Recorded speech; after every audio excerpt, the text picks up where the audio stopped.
weekly on Starting Over. Michael revealed how after his parents' divorce, he put his father's needs before his own. So Iyanla gave him an assignment. You will prepare dinner and breakfast for everybody in this house every day until further notice. But Michael didn't follow through. I'm not gonna do it. It's an assignment and you have to complete your assignment. Jacqueline admitted she still couldn't find a way to forgive Michael for his infidelity. How often do you relive this? All the time. And for 14 months, he's been paying for that mistake. Meanwhile, Jennifer explained how difficult it was for her to break free from her parents, especially her father. I just don't think I've ever really left the nest. So you have two men in your life, your husband and your father. And Casey shared how Simon's isolation and her abusive past affected their marriage. Because of my past experiences, it is difficult for me to be intimate with you, Simon. This area is kind of touchy for me because my childhood was very rough. Anything that you could have think of happened to me while I was in those foster homes. One house. I need a second chance. Women from all walks of life. Striving.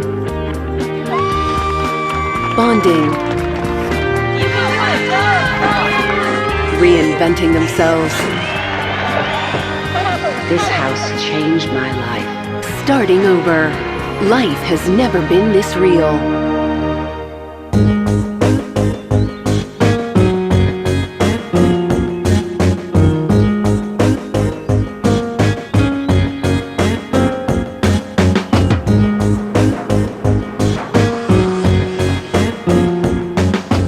I didn't get to take my medicine yet. I gotta go. Yeah, and you try to make sure you don't get yourself all tired and sick again. I wasn't up that late. It was more like 2 last night. I've been with him for 10 years. The last 5 have not been that great, and the last 2 with my daughter has just been really hard. My worst fear is that my marriage wouldn't survive.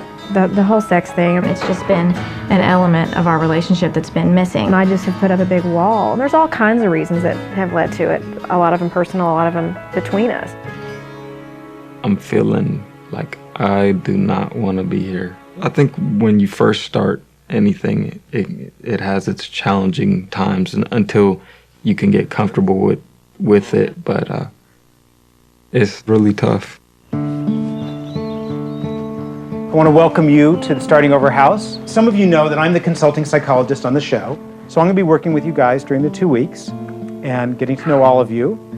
First thing we're going to do, though, is guys, I want to meet you down in the basketball court in 15 minutes. We're going to do some male bonding down there. And for the women, you're going to meet Rhonda and spend some time bonding with just the females. All right, great. And I'll see you guys later. Great. Okay, nice to meet you all. Thanks. Great. Okay, all right, see you later.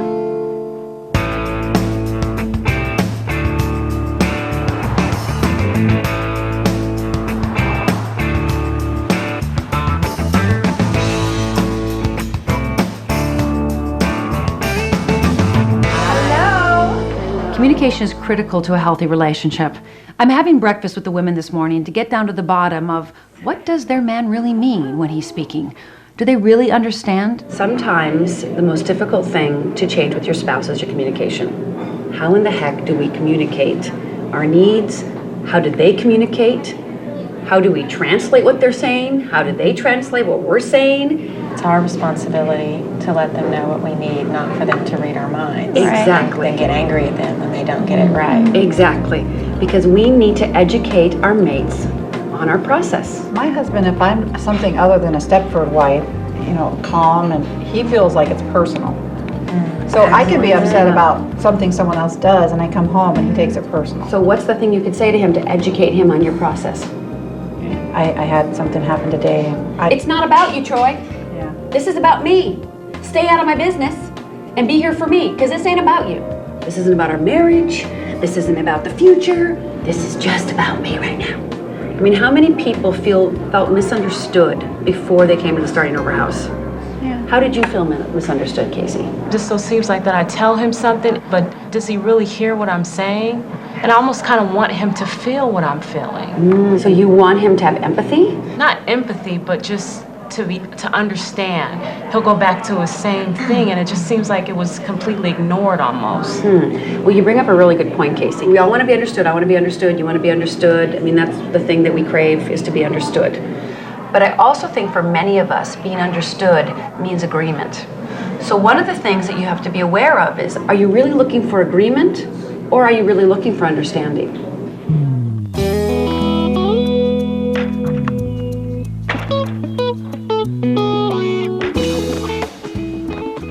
I'm meeting with the men to discuss one of the most critical aspects in developing a healthy relationship, and that is communication.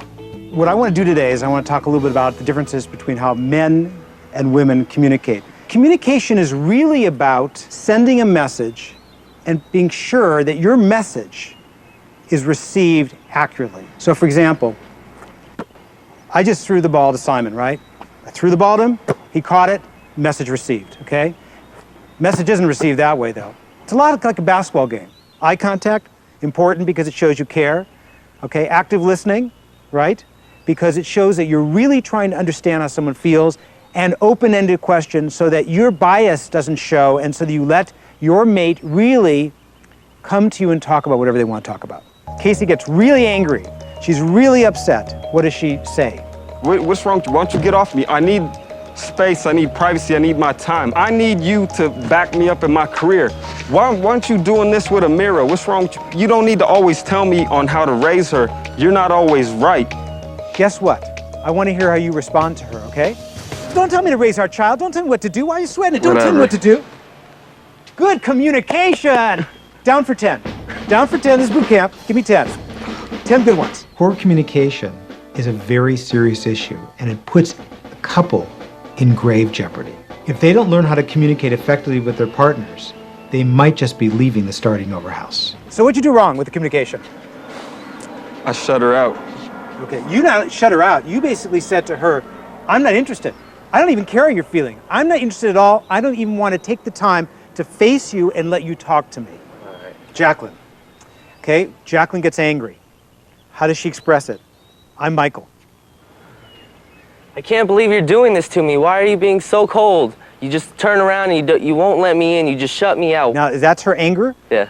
It's interesting because it doesn't really sound angry, does it? It actually sounds more hurt and sad, doesn't it? Mm-hmm. Now, is there a difference between her hurt and her anger? Or is it usually about her hurt? It's mostly about her hurt. Okay, so let me be her and you get to be you, okay? You always shut me out. You're cold to me.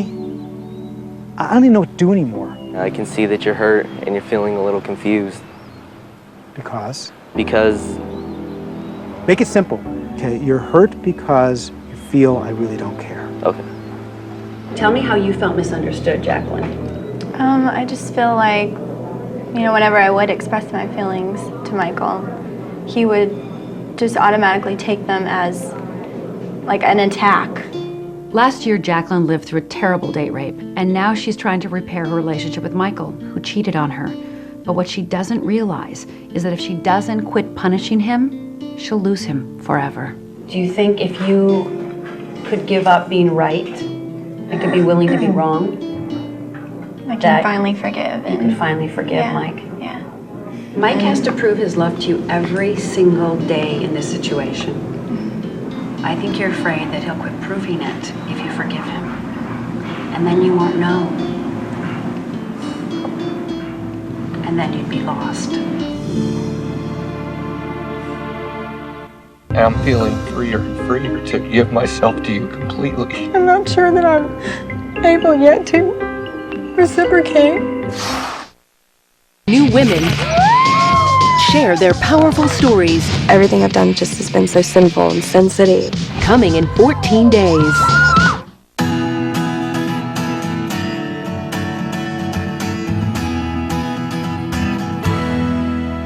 Troy, you ready? How does Cheryl deal with anger? I guess I'll do the laundry since you're gonna play all weekend. I'll work, I'll pay bills, I'll do it all. Just don't worry about me. So I'm gonna be Cheryl. Okay. You get to be Troy. Yeah. You go ahead and rest. I'll bring the groceries in, I'll cook dinner, I'll do the laundry, I'll mow the lawn, I'll rebuild the back room. You just take it easy and maybe go out and have a few beers. Okay, while you're at the store, could you get something for me? Give me 10.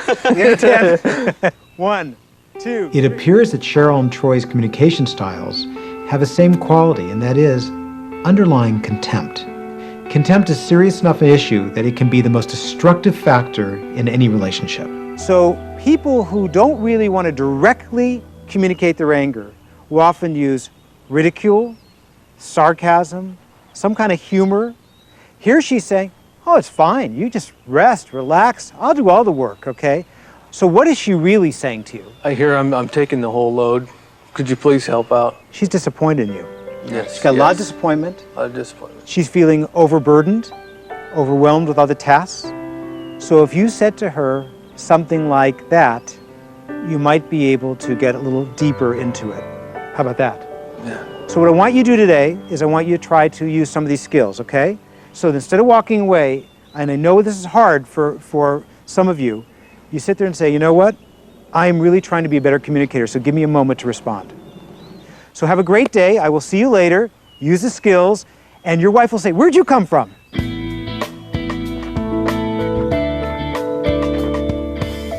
Jennifer and I can get really, really ugly.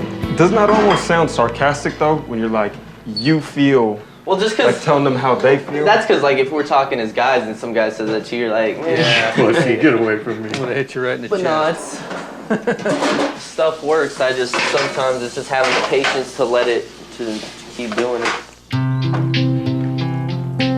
Hello. Hey guys. Boys.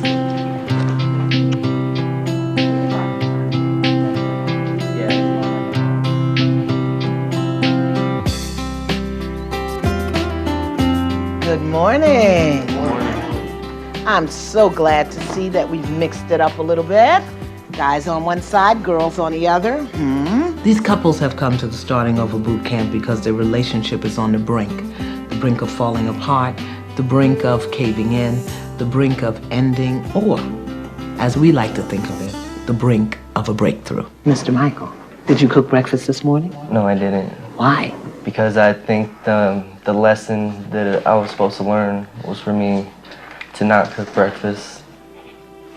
I'm coming clean because I feel like I made a decision that was, and it was learning the lesson. I didn't do the assignment just because I was trying to get out of it. I thought that I was completing the assignment and I wanted her to know that. Just what we talked about last night as far as me always taking on other people's problems. I know the way I interpreted it all my life, people just keep giving me these things to do, and I feel like I have to do it. It was about you standing up for yourself and saying no. Now in the future, get the lesson and complete the assignment. So this morning I want us to look at communications as it relates to expectations. Very often we have expectations that are not communicated. But then we hold the other person responsible for fulfilling our expectations that were never communicated. So I want to hear some of your expectations that you went into the relationship with and didn't communicate. Miss Casey, did you have any expectation? My expectation was that I would contribute and he would contribute to the well-being of our family financially. So you stopped contributing, why? Because I felt a little bit of pressure to be more of a housewife. When you married Mr. Simon, did you expect to be a housewife? No. Oh, did you communicate that to him? I don't expect to be a housewife? Yes. Did you have that expectation? No. What was your expectation? For both of us to contribute. Okay. And that was communicated? No. Oh, not communicated. Mr. Simon, do you have any expectations of Casey? To be loved unconditionally. It makes me really feel that you're saying you want me to love you even though you might be saying something that I disagree with or I don't want to do. You seem to think that maybe that I don't love you because I'm not wanting to agree with everything you want me to do. You hold a lot on me exteriorly. Whatever gift I give you, it's from my heart. I mean it. it's sincere. Not when it doesn't show that there was any caring or thought put behind it. It's like you can't tell me honestly, whenever you get me something or my birthday comes, it's that same day, or you forgot to say Why does happy that matter? birthday. Because those little things matter to me, to know that, it makes me feel good to know that you thought about me 2 or 3 If it days was an ago. hour before, as long as you got something. This, But for Simon, my it makes birthday me this year, you didn't think, get me honey, anything. You must allow your partner to complete before you speak in. Otherwise, it says that you've got a point that you're going to get across, and that becomes the issue. She doesn't stop, though. When she has something to say, she'll go on about the same thing for like 12 hours. Because you keep saying... Mr. Simon, do you understand that whatever you do to make her happy is going to benefit you? Simon needs to understand that Casey is focusing on the gifts because she wants an expression of his passion. A girl likes to be seduced. I want passion in our relationship, not just physical sex. I'm irritated right now. What do you want me to do now? Do you want to continue the conversation about the passion in this relationship? No.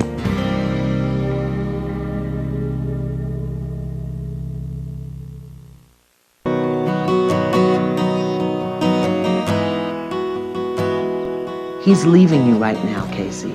He's moving away, but he'll be back. Gentlemen, if you leave him, let him know you'll come back.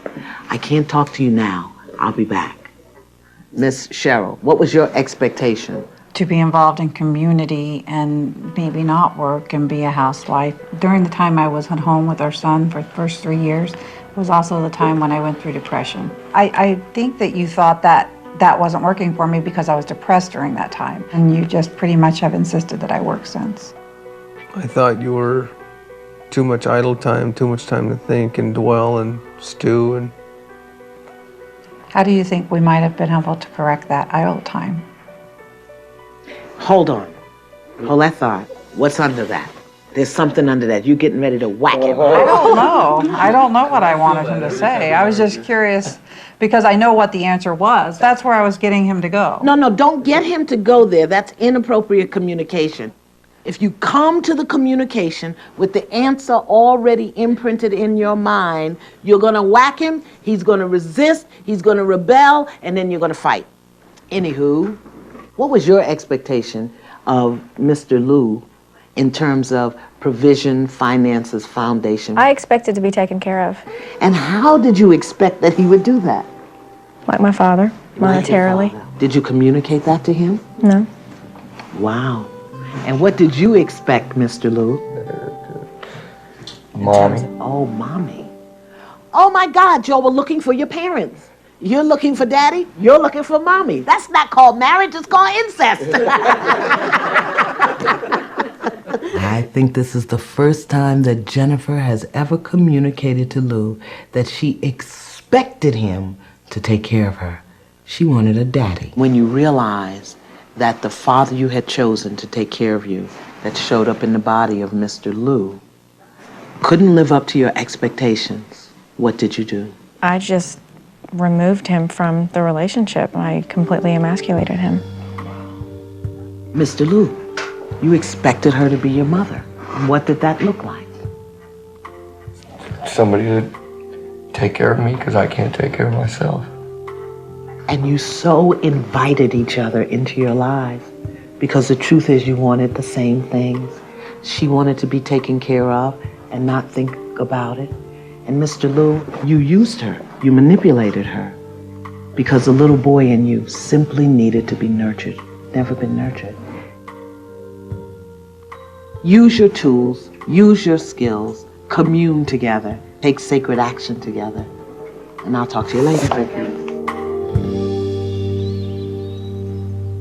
I've always loved you since we got together, and I had those kind of feelings, but they've been clouded all this time by our crap. For me and Louie, it's definitely been lacking in our relationship. Our sex and intimacy life has been very affected by having a child and being very disconnected as a husband and wife, and that element in our relationship has just been almost non-existent. And I'm feeling freer and freer to give myself to you completely and really give you all of mine so you can give me all yours. I want to receive it. It feels scary because I'm not sure that I'm able yet to reciprocate. It's not because of you, but because of me. I want to, but I'm not sure if I'm quite where you are. What is frightening about intimacy to you? What is it about intimacy and all that implies that scares you? Probably just giving up control and being hurt. I demand perfection from you and that you do everything my way. I withdraw or lash out. I feel envious in our marriage that you have the fun and that you don't have the hang-ups that I do. The girl that I cheated on her with I met at the gym, and there's a lot of good-looking girls at the gym, so she still can't get over that. I think every time she sees me going to the gym, she sees me cheating on her. Mm-hmm. If I say that I'm gonna stay at the gym, like if I stay at the gym any longer, it's like, well, what are you doing at the gym for that long? It's like I'm working out, I'm playing ball, like I'm just hanging out. But to her, it's just like, well, the longer I stay at the gym, the more I want to be there, the more it's most likely that I'm cheating on her. Mm-hmm. The more you're suspect. I feel like it's frustrating for me because I know, like, I go there, I don't do anything, I'm not cheating on her. She should kind of see that, but it's still.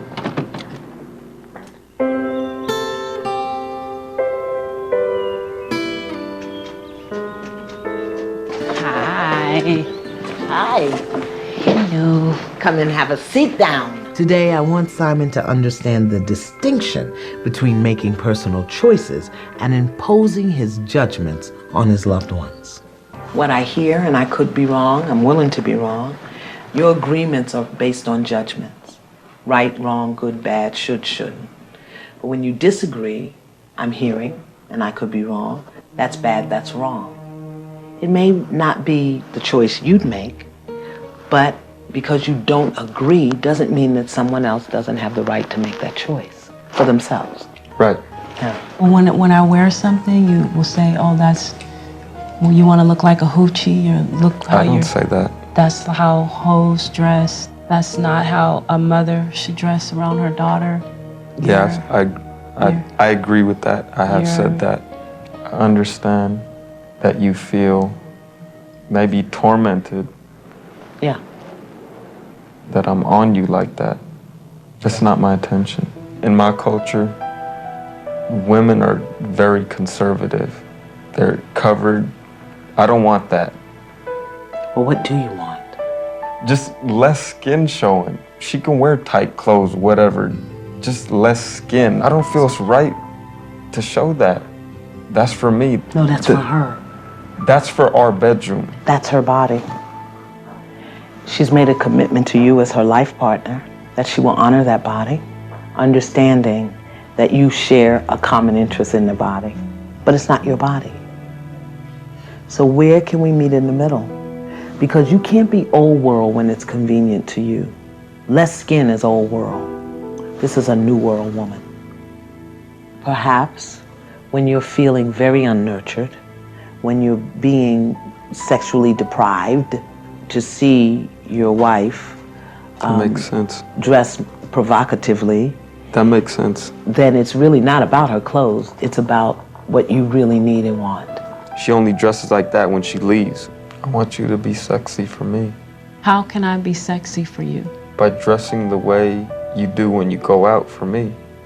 Okay. The other day you said something very interesting, Miss Casey. You said that you lived in a perpetual state of terror of Mr. Simon being angry with you. His eyes are just really mad. He's really upset. And what does it remind you of?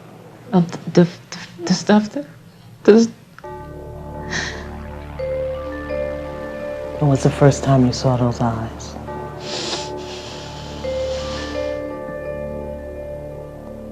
Tell me the first time you saw those eyes. Rise above it, Casey. Observe it. Don't be in it. Get out of it. Casey, Casey, Casey. Rise above it. Just listen to me. You don't have to know how to do it. Rise above it and look at it. Get out of it. Get out of it, Casey. If you continue to test him and punish him and not work through your shoes, what's going to happen? He's going to leave at some point.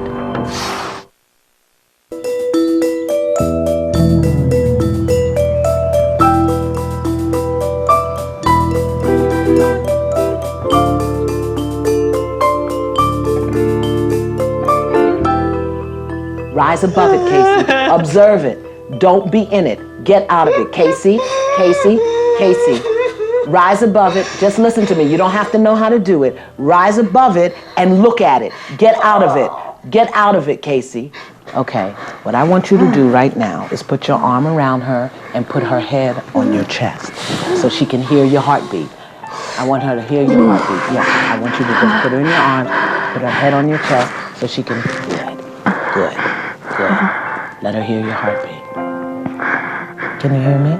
Yeah. Okay. I want you to flip over on the other side, and I want you to get in Mr. Simon's lap and put your head on his chest.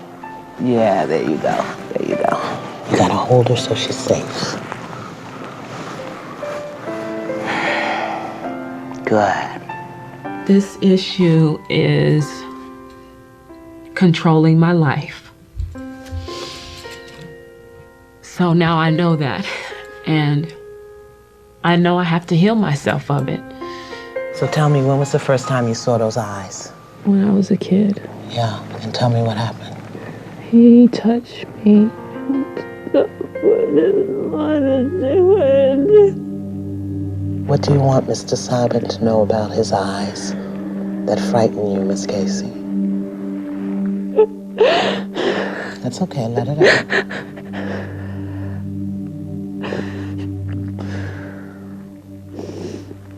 Yeah, they were mean. What do you think is going to happen when you see those mean eyes? Do you know that Mr. Simon will never hurt you? Yeah. You do know. Yeah. And now you can feel it, right? Yeah. Miss Casey sees her molester in Mr. Simon's eyes, and it has affected her ability to be intimate with him. Now it's time to start reprogramming Casey so that she realizes that Simon, her husband, only wants to love her. So when you see those eyes and you get scared, instead of thinking he's going to hurt you, I want you to remember what this feels like. Dealing with Casey's molestation is extremely difficult. I don't know how to deal with it. I feel helpless, and I don't know how to feel vulnerable to it. Right now, she sees you in your eyes, whatever that experience was. So we want to refamiliarize her with your body so that she's responding to you, Simon, and not what you represent in the history.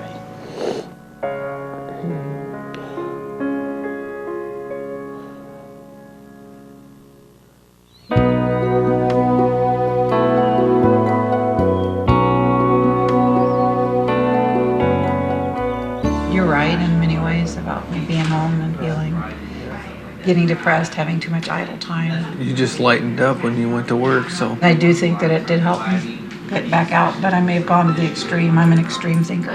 You It's are. like, this doesn't work, so I'm gonna go You're like extremely. incredibly strong at work. And that's the girl I met. The one in the military. But can we find a balance? Because I know Yes. you fell in love with the feminine side too. Yes. Well, I definitely saw the feminine side. Yeah. I felt like when I wasn't allowed to stay home anymore, that meant you didn't approve of the feminine side.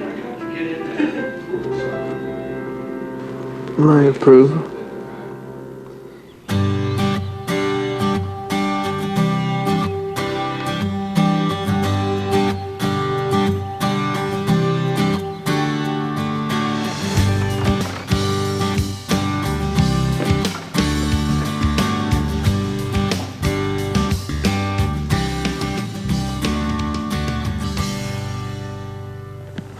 So, how you guys doing today? We're doing good. Good. Yeah? I'm doing good. Okay, so today's theme is communication. What are your communication challenges? It's weird. A lot of times, like, she'll start to get upset, and I will just sit there with. He just usually sits there and just like gives a blank stare and doesn't look at me. He might roll his eyes from time to time, and that makes me even more angry, and I usually tend to raise my voice at that point. Okay, and when Michael doesn't attend to you at that time, what do you feel inside? I feel unimportant to you, and I feel emotionally abandoned.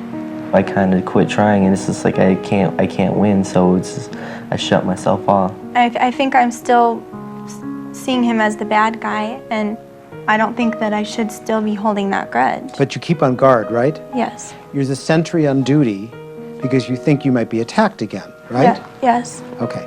So how does it feel to be carrying around the weapon all the time? How's that feel to you? Well, I don't like it. You sure? Well, I'm learning Put that your I gun don't down. like it. You're putting pressure on him because in your mind, it gives you an artificial sense of control. He committed a crime, right? In my eyes, yes. Right. How long ago? A little over a year ago. Okay. How long is his sentence? I'm afraid that if I stop punishing you today, that you're gonna stop loving me tomorrow. I don't know if I can take it, and I don't know how long I can stay.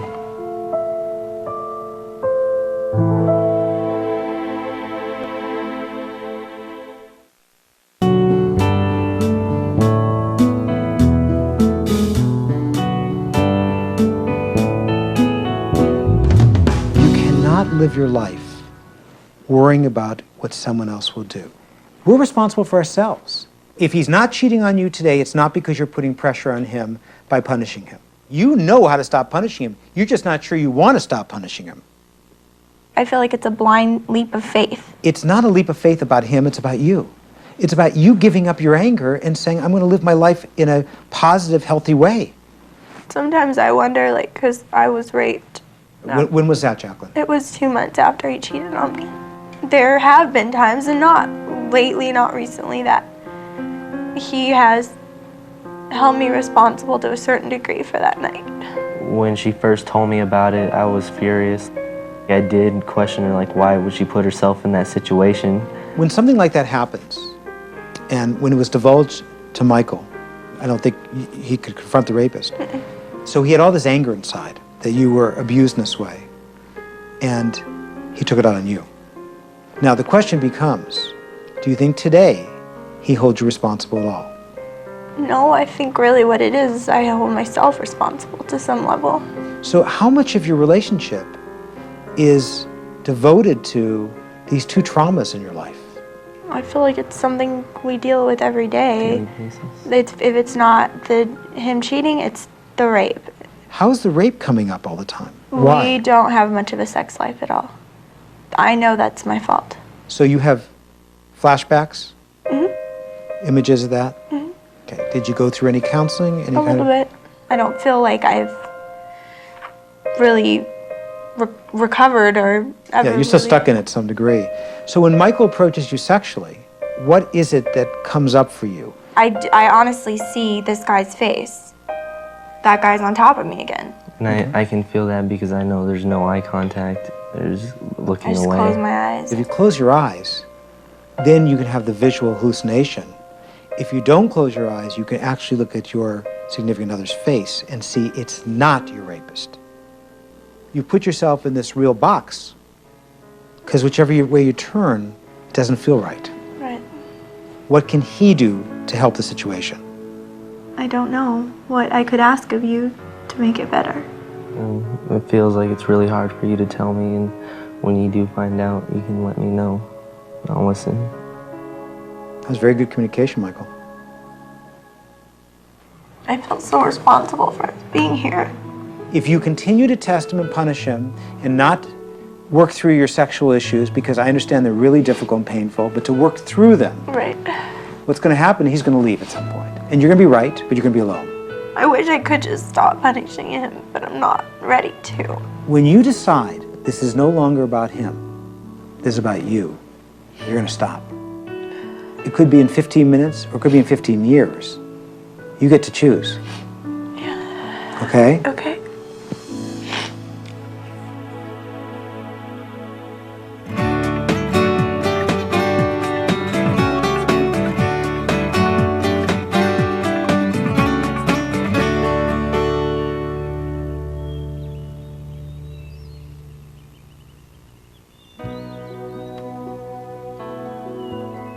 I feel like whenever there's a breeze? Huh? What's that? That God's saying hi to me. I knew you was gonna say something like that. I'm just telling myself over and over in my head that I am safe.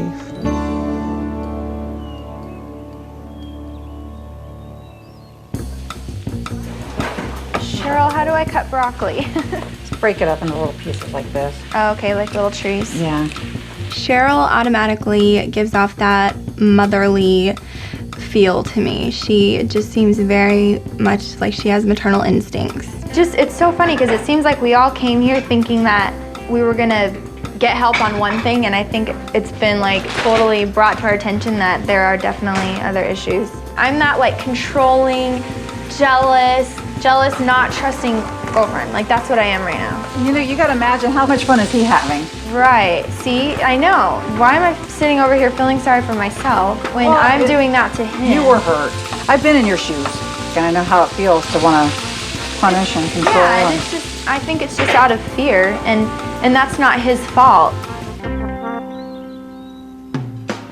Strategy. Did you tell people I was jealous? No. Why are you jealous? I'm not jealous, I'm pissed off. Yes, you Well, I keep getting asked if I was jealous. everything? I was very insecure with myself. I think you're protective, but I don't think you're jealous. Well, I mean, all you have to do is own your feelings, and if you're not jealous, you're not jealous. Well, I'm only jealous. I'm not jealous. What he calls jealous is me catching him being pissed off about it. Why you gotta be so jealous? I'm completely helpless. I can't seem to get it off. It's like stuck on my shoulder. I can't get it off. It's a huge chip, and it's just weighing me down. I think you need to let go of the jealousy because I'm not really a jealous person. I know you're not jealous. You guys are still right where you were when I left. You don't witnessed anything spectacular since I'm gone.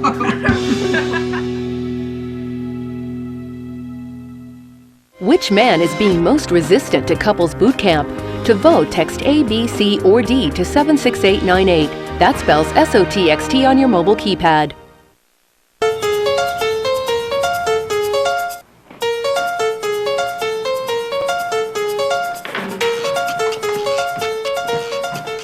Tonight we are all going out to salsa dance.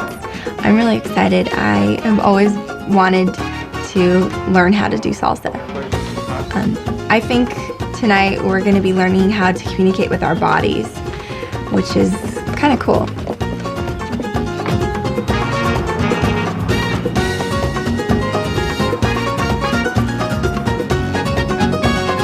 Welcome to Tuesday Night Salsa at the Borderline. Simon, come on. What? No, I'm waiting for my drink. Babe, who am I going to dance with? Okay? Feet. Pair up. Come here. Okay, release yourself. Don't get afraid. Come on. It's hard to deal with my husband in social situations because he's very quiet and to himself, and I want to have fun when I go out.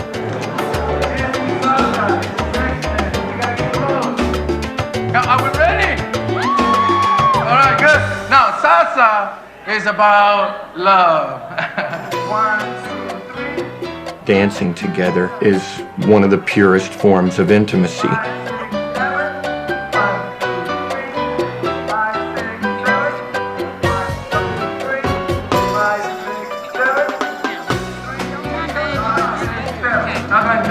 I think the salsa dancing helps us loosen up quite a bit. Ready? Michael is not a dancer at all. He never has been. Lou and I are in sync, and we're just having a great time.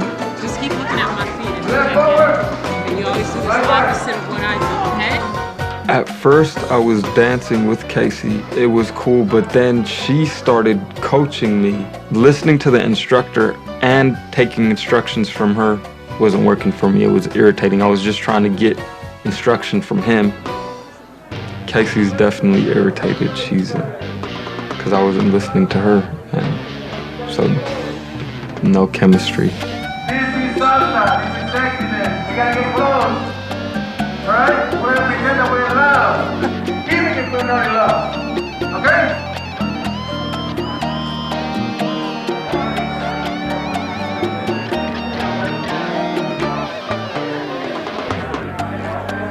Tonight, Jennifer and I are connected. Tonight, we are romantic. Tonight, we are into each other. It feels like 10 years ago.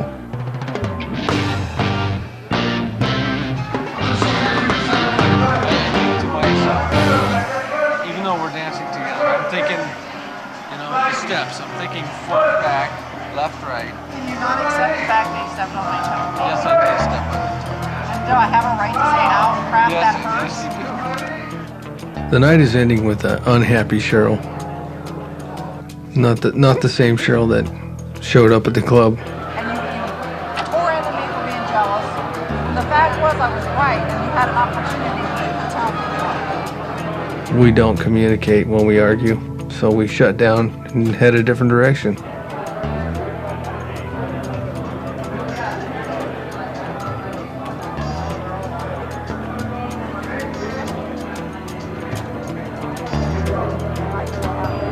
I don't want to be here anymore because I'm just so irritated about Casey trying to instruct me and that whole thing not working out. He's so used to being alone. You know what I mean?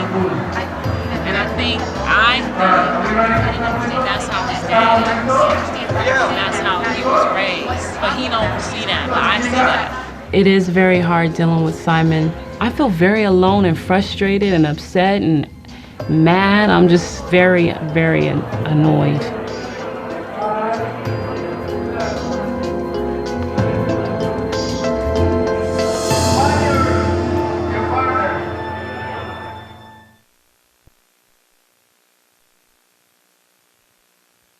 Next on Starting Over, Michael must make a difficult decision. Are you willing to let Jacqueline go if you have to stay in a relationship like this? Jen and Lou attack their fears. It's hard for me to hear that because to me it's a bad thing. The only way that Jen and Lou will save this relationship is to put the past behind them. And Simon shuts down. Did you hear me, Simon? Say it again. I don't think that's funny. It's disrespectful. I It don't is. like it. Casey,